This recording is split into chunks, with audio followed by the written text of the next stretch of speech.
বিনিয়োগকারী বন্ধুগণ, আসসালামু আলাইকুম।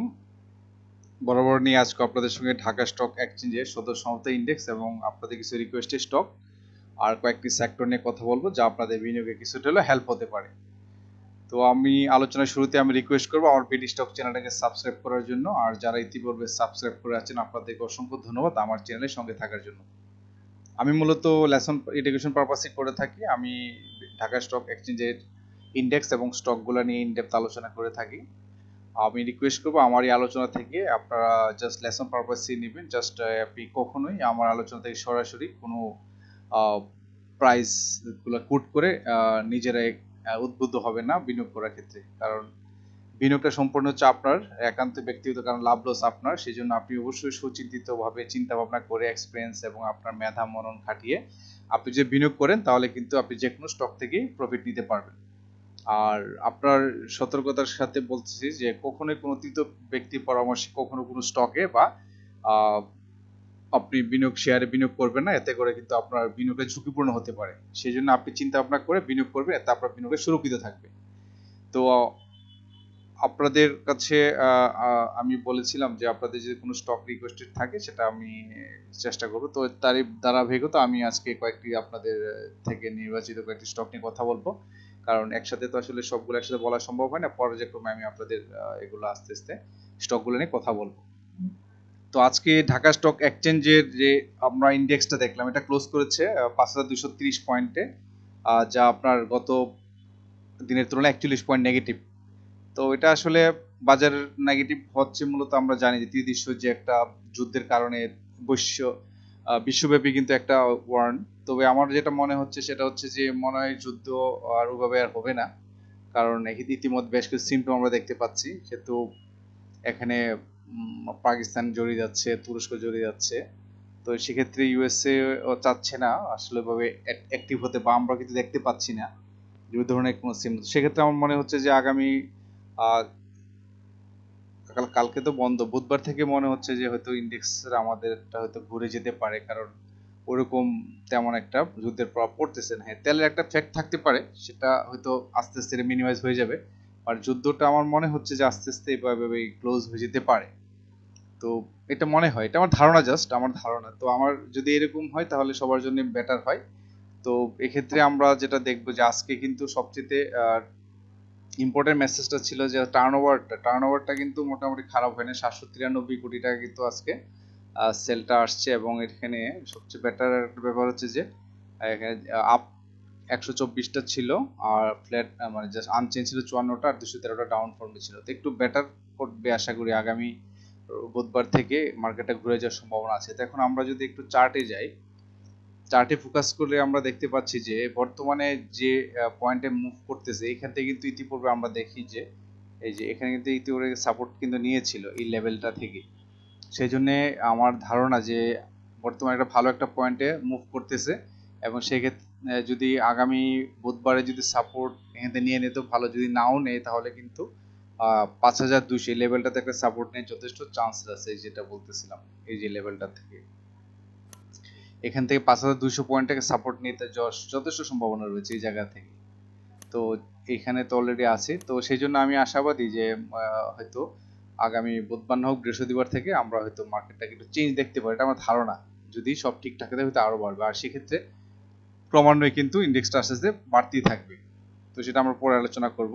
তো এই হচ্ছে মূলত ইন্ডেক্স নিয়ে একটু প্রেডিকশন করা আগামীতে।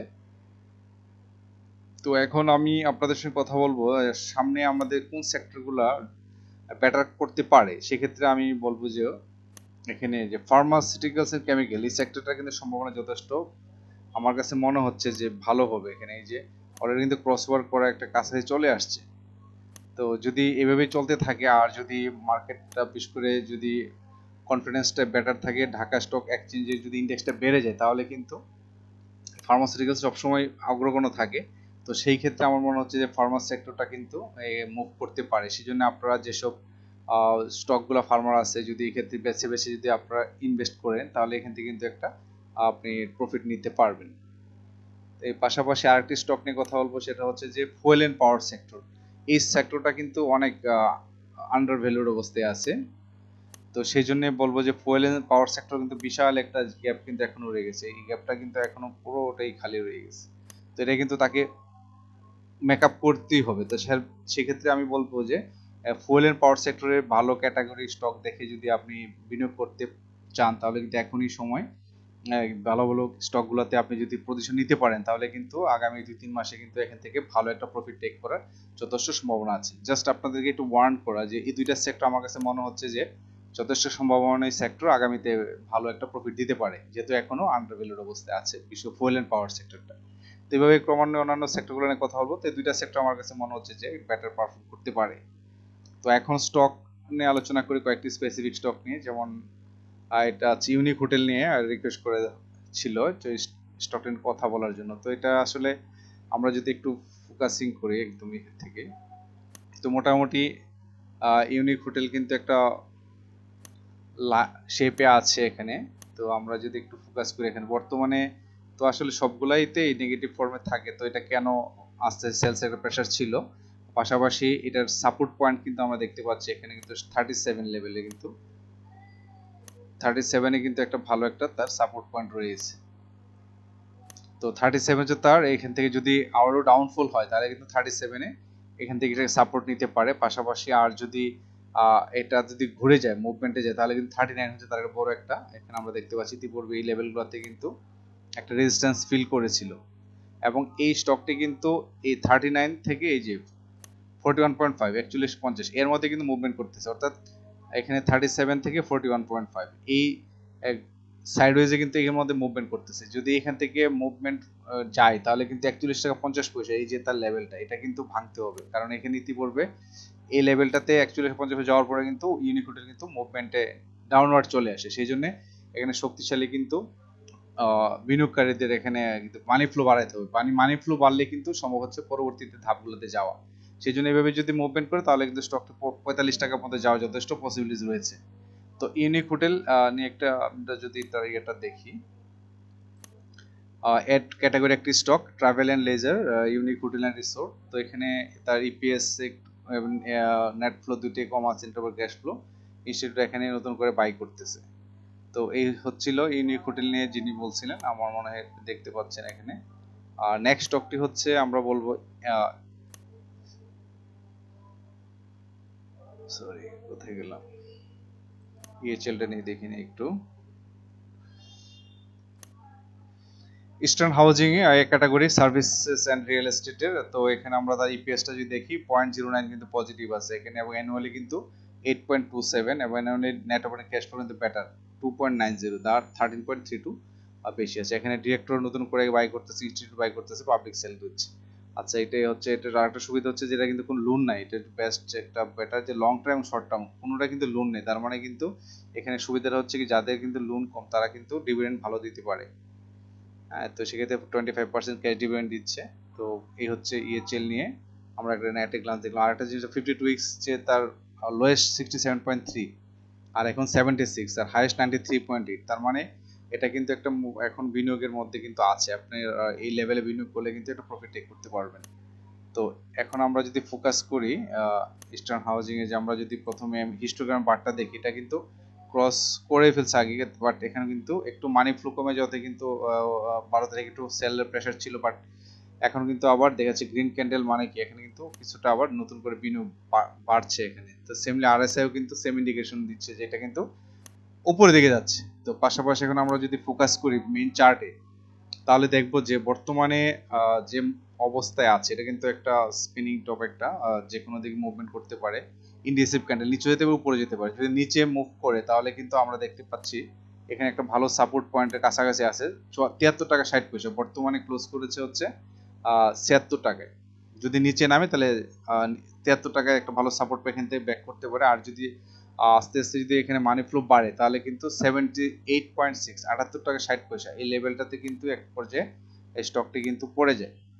অর্থাৎ বর্তমান তার জন্য রেজিস্ট্যান্স হচ্ছে এই যে 78 টাকা 60 পয়সা, এটাকে ওভারকাম করে এবার জিগজ্যাগ ওয়েতে কিন্তু স্টকটি কিন্তু 84 পর্যন্ত যেতে পারে। তারপরে হচ্ছে আদার্স তো আসি। তো যারা ইস্টার্ন হাউজিং এ আছেন বা নতুন প্ল্যান করতেছেন, আমার মনে হচ্ছে এটা একটা সামনে একটা ভালো একটা মুভমেন্টে যাবে। সেক্ষেত্রে তার 78 টাকা 60 পয়সা দেন হচ্ছে 84 টাকা যাওয়ার যথেষ্ট সম্ভাবনা আছে। তো এই ছিল ইস্টার্ন হাউজিং নিয়ে। নেক্সট হচ্ছে জেমিনি সি নিয়ে আমার রিকোয়েস্ট করেছিলেন। তো জেমিনি সি ফুডের ক্ষেত্রে আমরা যদি এটা দেখি, তো ফান্ডামেন্টাল একটু দেখিনি।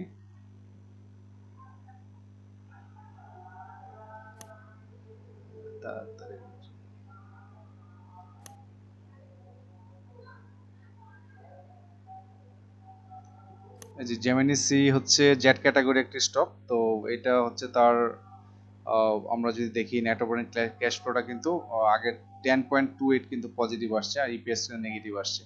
আচ্ছা, এখন আমরা চলে যাই যে ইয়েতে, এখানে দেখি জেমিনি সি ফুডের যদি আমরা তিনটা ইন্ডিকেটর দেখি। প্রথমে আরএসএ টা কিন্তু ডাউন ট্রেন্ড দেখাচ্ছে, এটা অর্থাৎ এখনো কিন্তু সেলসের প্রেসারটা কমে নেই। পাশাপাশি আমরা যদি দেখি এখানে এমএসসি হিস্টোগ্রাম বার, এটা কিন্তু সেলসের প্রেসার আজকে ছিল, গতদিন কিন্তু ম্যাটার পারফর্ম করতেছিল।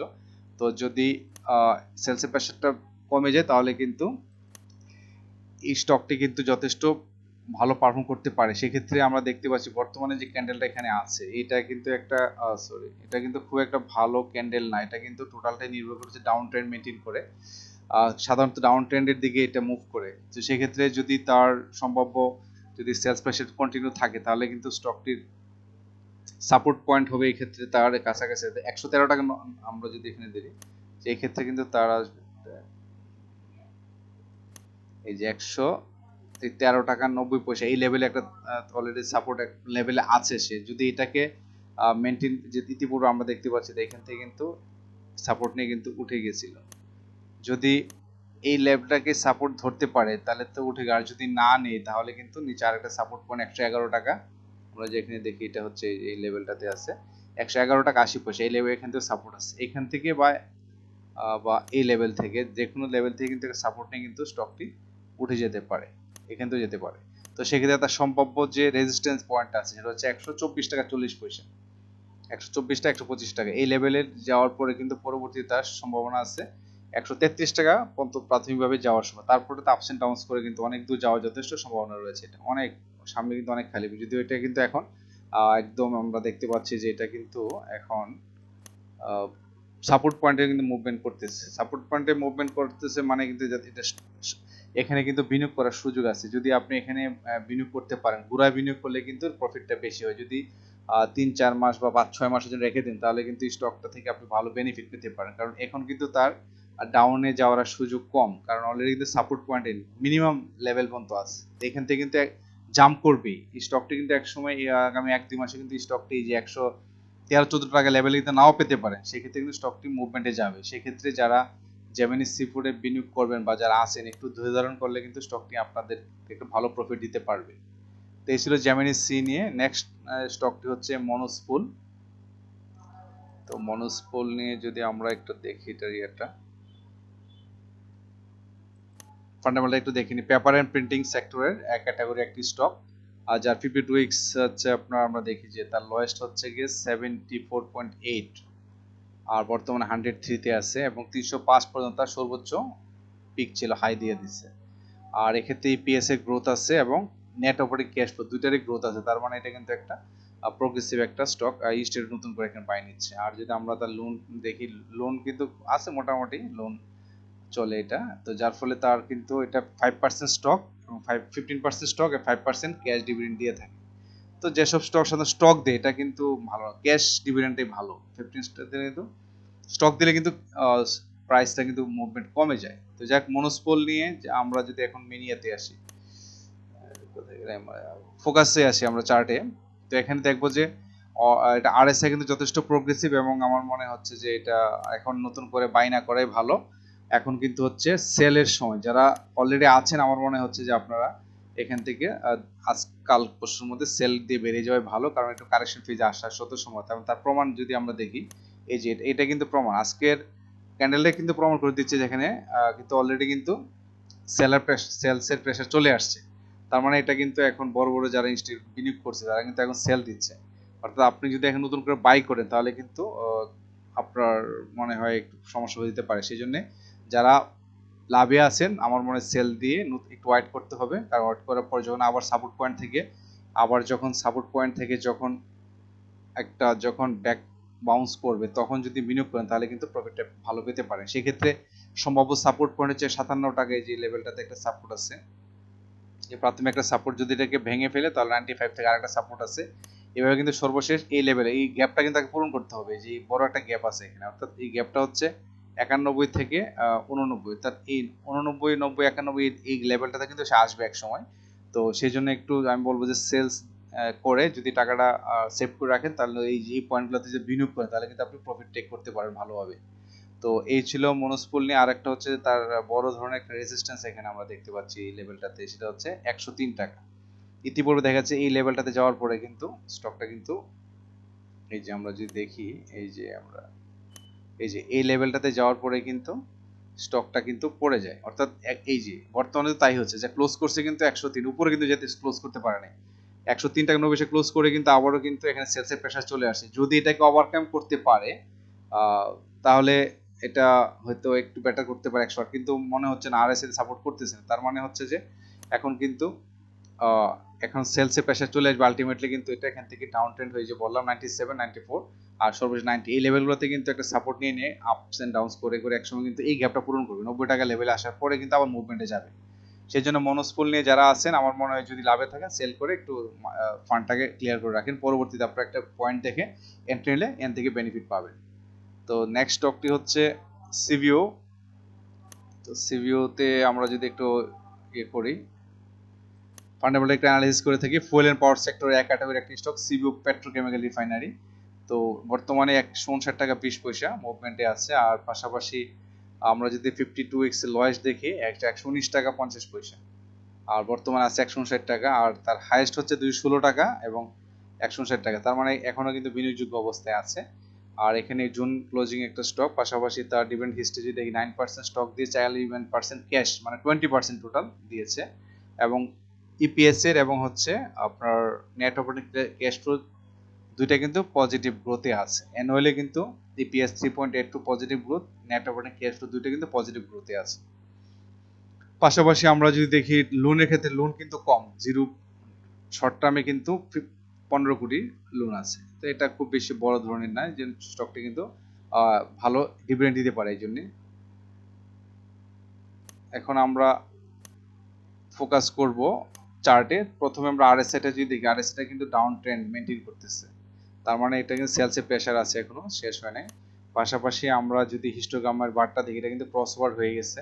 তা এখন তার মানে এটা কিন্তু একটা ভালো দিক, যে ক্রসওভার উপরে দিকে আছে, অর্থাৎ আমাদের মুভিং অ্যাভারেজ উপরে মুভ করতেছে।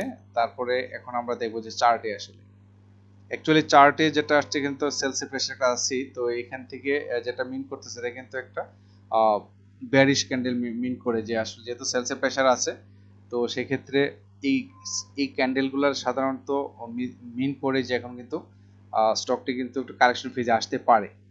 তো সেই ক্ষেত্রে তার সম্ভাব্য আমরা দেখতে পাচ্ছি এই যে গ্যাপ একটা আছে, গ্যাপটা কিন্তু ফিল আপ করতে হবে তাকে। সেই জন্য তার 151 টাকা যে এই লেভেলটা, এটা টাকা না, এই যে 151 টাকা লেভেলটা কিন্তু তার জন্য একটা 52 টাকা, এটা কিন্তু ভালো একটা সাপোর্ট পয়েন্ট।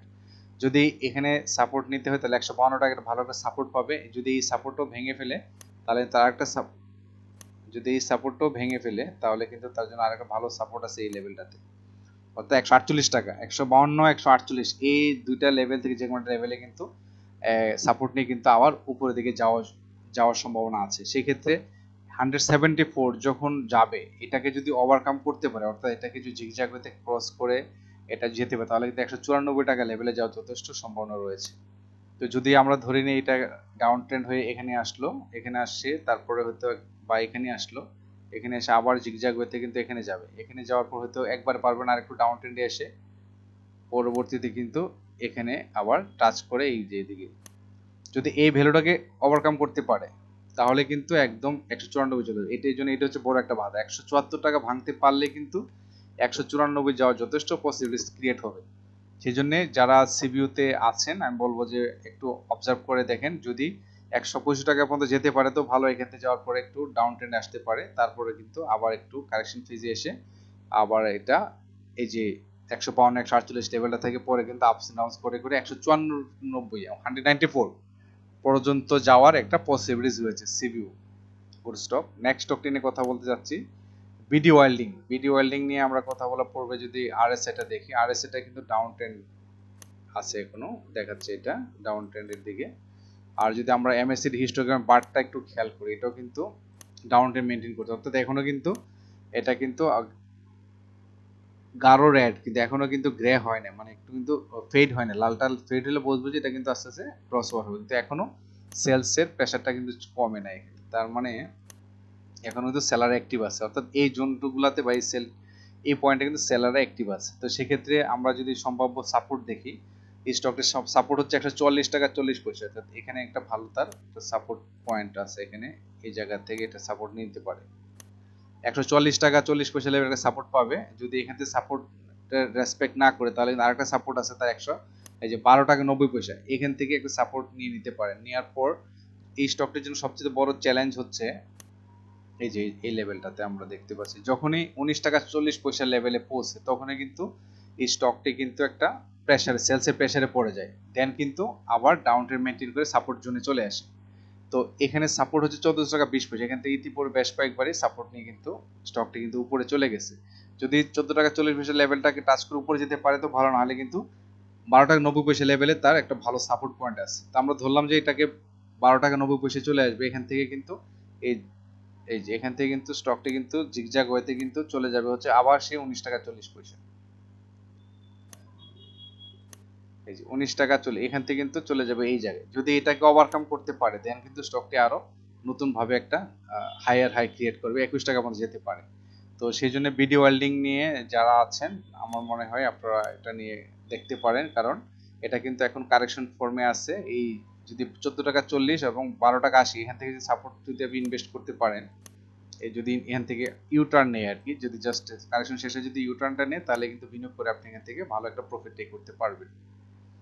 আচ্ছা, আর আমরা দেখছি ভিডিও ওয়েল্ডিং এ আমরা যদি ফান্ডামেন্টাল একটু দেখে থাকি, সেটা হচ্ছে ভিডিও ওয়েল্ডিং যে fuel and power sector jet category একটি স্টক, যার বর্তমান 52X এর 6 টাকা 80 পয়সা ছিল তার লোয়েস্ট, আর হাইয়েস্ট ছিল 20 টাকা 80 পয়সা। তার মানে এখনো কিন্তু বিনিয়োগযোগ্য একটা স্টকে আছে।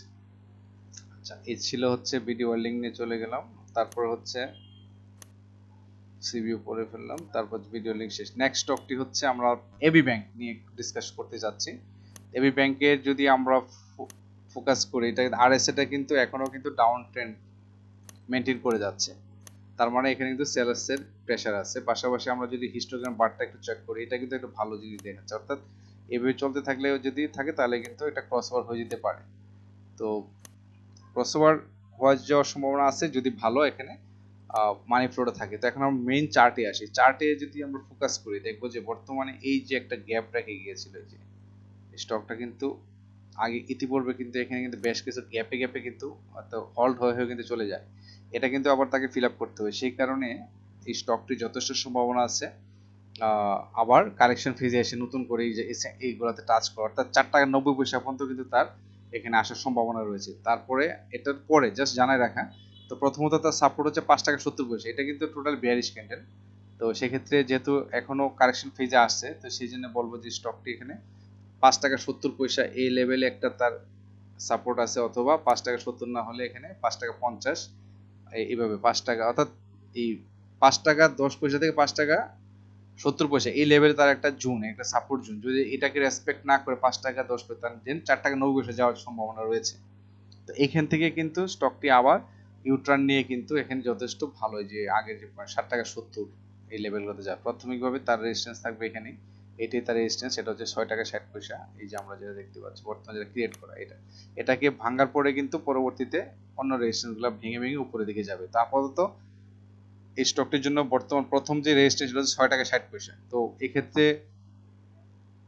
যদি একটা ইউটার্ন নিতে পারে, বা আমরা বলতে যে বাউন্স নিতে পারে পজিটিভ ট্রেন্ডে নিয়ে, তাহলে কিন্তু 6 টাকা 60 পয়সা আপাতত এটা ভাঙার পরে কিন্তু নতুন করে যাত্রা করবে। আর যদি না পারে, তাহলে এই যে 3টা পয়েন্ট বললাম, এই 3টা পয়েন্ট থেকে কিন্তু একটা যে কোনো একটা পয়েন্ট থেকে আপনি যদি ইনভেস্ট করেন বা আপনি যদি দেখেন বিনিয়োগ করেন, তাহলে কিন্তু কিছুদিনের মধ্যে একটা ভালো প্রফিট টেক করার যথেষ্ট সম্ভাবনা রয়েছে। যেমন আপনি 4 টাকা 90 পয়সা নিচে যদি সুযোগ পান, যদি করেন, তাহলে কিন্তু এই স্টকটি কিন্তু এই লেভেল 6 টাকা 60, তারপর কিন্তু ক্রমান্বয়ে কিন্তু এটা বড় হতে যাবে 7 টাকা 7.5 টাকা 8 টাকা পর্যন্ত যাওয়ার যথেষ্ট স্কোপ রয়েছে। তার মানে চিন্তা করেন এখানে আপনি যদি ক্যালকুলেশনটা করেন, তাহলে কিন্তু এখান থেকে একটা ভালো প্রফিট টেক করতে পারেন, সেটা আপনি ভালো বুঝেন। তবে আরেকটা কথা হচ্ছে, আপনি যখনই কোনো স্টকে এন্ট্রি নেন না কেন, আপনার কিন্তু অবশ্যই একটা মাথায় রাখতে হবে, স্টপ লস মাথায় রাখবেন।